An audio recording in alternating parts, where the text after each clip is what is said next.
নমস্কাৰ মই ঋতুৰাজ টাইম মিটৰ দৰ্শকসকলৰ বাবে এই মুহূৰ্তত লৈ আহিছো এটা গুৰুত্বপূৰ্ণ খবৰ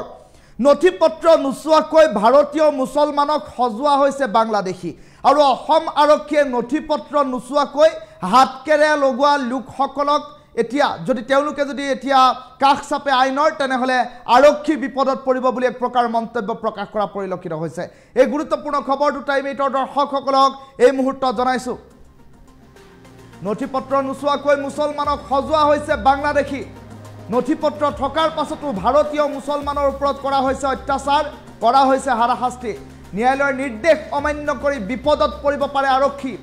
নিখাৰ অন্ধকাৰত বাংলাদেশী বুলি সংখ্যালঘু লোকক টাৰ্গেট কৰি লৈছে এতিয়া ৰাজ্যৰ আৰক্ষীয়ে ন্যায়ালয়ৰ নিৰ্দেশ আৰু আইন নামানে অসম আৰক্ষীয়ে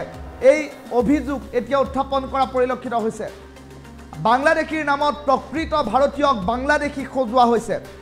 আৰু বিদেশী ন্যায়াধিকৰণে চিনাক্ত কৰা প্ৰতিগৰাকী বাংলাদেশী ভাৰতীয় নাগৰিক ন্যায়ালয়ে নিৰ্দেশ দিয়াৰ পাছতো ভাৰতীয় লোকক হেণ্ডকাফ লগোৱাৰ অধিকাৰ অসম আৰক্ষীয়ে ক'ত পালে ৰাতিৰ ভিতৰত ভাৰতীয় নাগৰিক কিদৰে বাংলাদেশী হ'ল প্ৰশ্ন উত্থাপন হৈছে আমাক বাংলাদেশীৰ লেবেল লগোৱাতকৈ থিয় কৰাই শেষ কৰি দিয়ক বুলিও কৰিলে মন্তব্য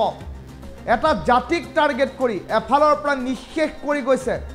আৰু বাংলাদেশীৰ নামত নথিপত্ৰ নুচুৱাকৈ চলোৱা হৈছে হাৰাশাস্তি চৰকাৰ আৰু আৰক্ষীৰ বিৰুদ্ধে গৰজি উঠিছে এতিয়া সংখ্যালঘু জনতা নথিপত্ৰ নুচুৱাকৈ মুছলমানক সজোৱা হৈছে বাংলাদেশী আৰু মুছলমানক নথিপত্ৰ থকাৰ পাছতো বাংলাদেশী সজোৱাৰ অভিযোগ ন্যায়ালয়ৰ নিৰ্দেশ এক প্ৰকাৰ অমান্য কৰিছে অসম আৰক্ষীয়ে আৰু ন্যায়ালয়ৰ নিৰ্দেশ অমান্য কৰা অসম আৰক্ষী পৰিব বিপদত নিখাৰ অন্ধকাৰত বাংলাদেশী বুলি সংখ্যালঘু লোকক টাৰ্গেট কৰা হৈছে আৰু ন্যায়ালয়ৰ নিৰ্দেশ আৰু আইন অসম আৰক্ষীয়ে নামানে বুলি কৰা হৈছে মন্তব্য আৰু তেনে পৰিপ্ৰেক্ষিতত বাংলাদেশীৰ নামত প্ৰকৃত ভাৰতীয়ক বাংলাদেশী সজোৱা হৈছে বুলি কৰা হৈছে প্ৰশ্ন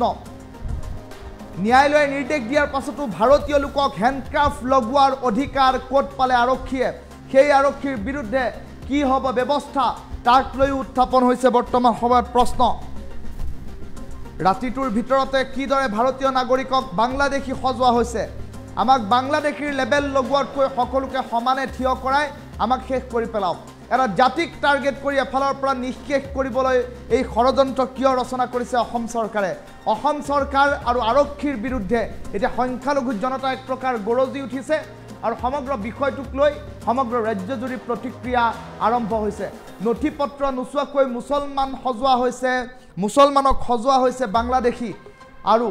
ন্যায়ালয়ৰ নিৰ্দেশ অমান্য কৰি এতিয়া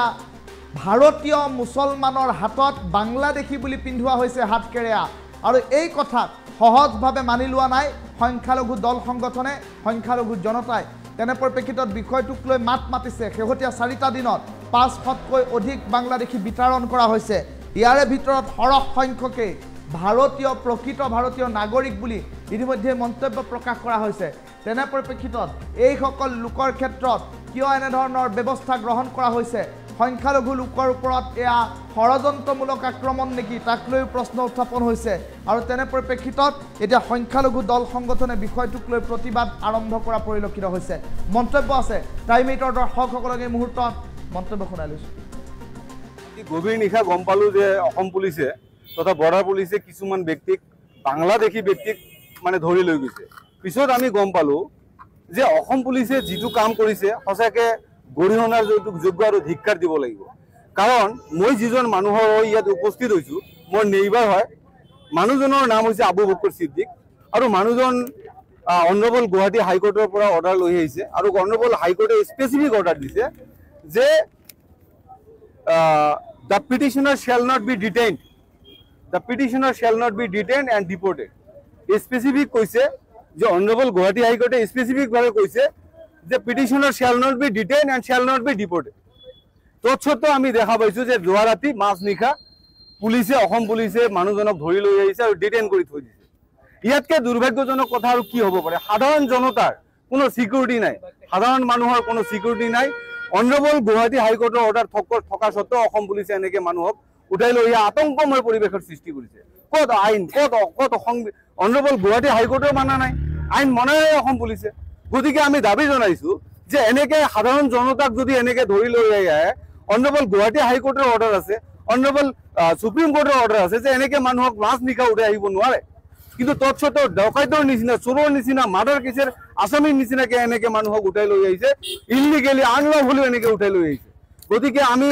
ধিক্কাৰ দিছো, গৰিহণা দিছো যে অসম পুলিচে এটলিষ্ট মানুহখিনিক উঠোৱাৰ আগতে এটলিষ্ট লোকেল পুলিচৰ থ্ৰুৱেদি ভেৰিফাই কৰিব লাগিছিল যে মানুহখিনিৰ হাতত কিবা ডকুমেণ্ট আছে নেকি। তেনেকুৱা কাম নকৰিয়ে অসম পুলিচে কি কৰিছে, মাছ নিশা পৰিয়ালৰ মানুহক আতংকময় সৃষ্টি কৰি এনেকে মানুহক এটেক কৰিছে। ইয়াৰ আইন বিৰোধী, টোটেলি আইন বিৰোধী, সংবিধান বিৰোধী ক'ব লাগিব। ইয়াত সংখ্যালঘুৰ ওপৰত মাধমাৰ ক'ব লাগিব, সংখ্যালঘুক নিধন কৰাৰ যি যোজা চলি আছে বুলি ক'ব লাগিব। চাওক, এইটো স্যাৰ টোটেলি সংবিধান বিৰোধী। আৰু বাংলাদেশী নাগৰিকক ধৰক না, আমাৰ ক'বলগীয়া নাই। বাংলাদেশী মানুহক ধৰক, চালান কৰক, কি কৰক, কিন্তু বাংলাদেশী মানুহক ধৰাৰ নামত সাধাৰণ মানুহক, ভাৰতীয় মানুহক অনাৰেবল কোৰ্টৰ অৰ্ডাৰ থকা স্বত্বেও থকা মানুহক এনেকে ধৰি লৈ হাৰাশাস্তি কৰাটো কওক আপোনালোকে চতুৰ্থ স্তম্ভ হিচাপে, আপোনালোকে সাংবাদিক হিচাপে আপোনালোকক এইটো যুক্তিসংগত হৈছে নেকি কওক। গতিকে আমি সাধাৰণ জনতাৰ হৈ মই কথা কৈছো যে এই বিজেপি চৰকাৰৰ এটা সংখ্যালঘু নিধনৰ এটা যোজা চলিছে আৰু সংখ্যালঘু মানুহক হাৰাশাস্তি কৰাৰ এটা যোজা চলিছে। চাওক, ইয়াত মানুহ ধৰাৰ নামত এতিয়া খিলঞ্জীয়া মুছলমান বা বাংলাদেশী মুছলমান বা মিয়া মুছলমান, ইয়াত তেনেকুৱা বিভাজন আমি দেখা নাই। কাৰণ মাছ নিশা যেতিয়া ধৰিছে, মানুহক ধৰিছে আৰু লৈ আহিছে আৰু ডিটেইন কৰি কথা আছিল, সব মিছা কথা, বকৱাট বনোৱাটি মিছা কথা। কাৰণ এতিয়ালৈকে বিজেপিৰ দুটা টাৰ্ম যোৱালৈকে এতিয়ালৈকে আমি দেখা পোৱা নাই যে অসম চৰকাৰে যে খিলঞ্জীয়া মুছলমানৰ কাৰণে কিবা ছেপাৰেট কিবা হেৰি কৰিছে, তেনেকুৱা আমি দেখা নাই। খিলঞ্জীয়া মুছলমান মানুহকো যোৱা ৰাতি এনেকে উঠাই লৈ আহি ডিটেইন কৰি থৈ দিছে। গতিকে অসম চৰকাৰে এই ক্ষেত্ৰত ভাল কাম কৰা নাই আৰু ইয়াত টোটালি ক'ব লাগিব এইটো মানে সমাজ বিৰোধী, আইন বিৰোধী, সংবিধান বিৰোধী বুলি ক'ব লাগিব। ৰাতি গভীৰ নিশা গম পালো যে অসম পুলিচে তথা বৰ্ডাৰ পুলিচে কিছুমান ব্যক্তিক, বাংলাদেশী ব্যক্তিক মানে ধৰি লৈ গৈছে। পিছত আমি গম পালো যে অসম পুলিচে যিটো কাম কৰিছে সঁচাকে গৰিহণাৰ যোগ্য আৰু ধিক্কাৰ দিব লাগিব।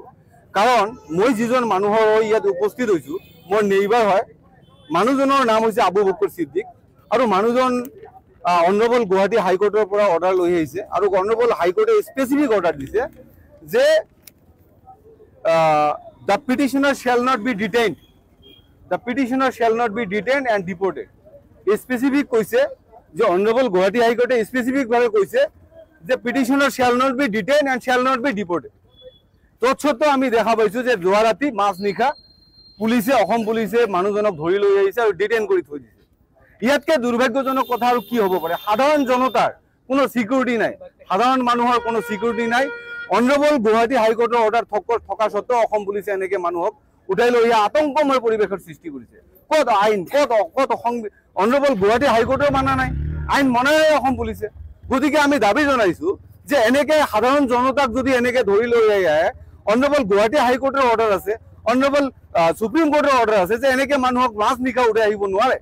কিন্তু তৎসত্ত্বেও ডকাইতৰ নিচিনা, চোৰৰ নিচিনা, মাৰ্ডাৰ কেছৰ আসামীৰ নিচিনাকে এনেকে মানুহক উঠাই লৈ আহিছে, ইলিগেলি আনলফুলি এনেকে উঠাই লৈ আহিছে। গতিকে আমি ধিক্কাৰ দিছো, গৰিহণা দিছো যে অসম পুলিচে এটলিষ্ট মানুহখিনিক উঠোৱাৰ আগতে এটলিষ্ট লোকেল পুলিচৰ থ্ৰুৱেদি ভেৰিফাই কৰিব লাগিছিল যে মানুহখিনিৰ হাতত কিবা ডকুমেণ্ট আছে নেকি। তেনেকুৱা কাম নকৰিয়ে অসম পুলিচে কি কৰিছে, মাছ নিশা পৰিয়ালৰ মানুহক আতংকময় সৃষ্টি কৰি এনেকে মানুহক এটেক কৰিছে। ইয়াৰ আইন বিৰোধী, টোটেলি আইন বিৰোধী, সংবিধান বিৰোধী ক'ব লাগিব। ইয়াত সংখ্যালঘুৰ ওপৰত মাধমাৰ ক'ব লাগিব, সংখ্যালঘুক নিধন কৰাৰ যি যোজা চলি আছে বুলি ক'ব লাগিব। চাওক, এইটো স্যাৰ টোটেলি সংবিধান বিৰোধী আৰু বাংলাদেশ